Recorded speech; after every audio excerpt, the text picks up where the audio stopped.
तर तुम्ही मागच्या व्लॉगमध्ये बघितलंच, मी माझ्या माहेरी आले होते आणि सकाळचं मस्त वातावरण होतं कारण रात्री पाऊस पडून झाला होता.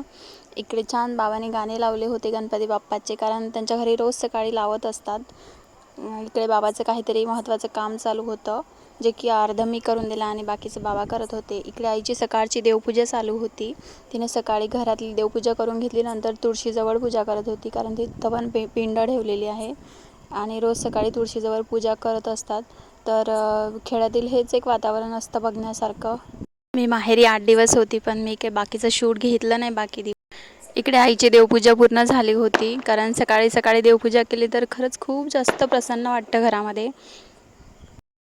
तर आज मी निघाली होती घरी परत येण्यासाठी, तर आईने इकडे माझ्यासाठी सर्व गोष्टी काढून ठेवल्या होत्या, कारण प्रत्येक आईचं असतं की हे घेऊन जा ते घेऊन जा, तर यालाच तर खरं माहेरपण म्हणतात. तर ह्या सगळ्या गोष्टी होत्या, कारण लेकीच्या घरी कितीही असलं तरी ह्या आईचा जीव तुटतोच आणि ते ह्या सर्व गोष्टी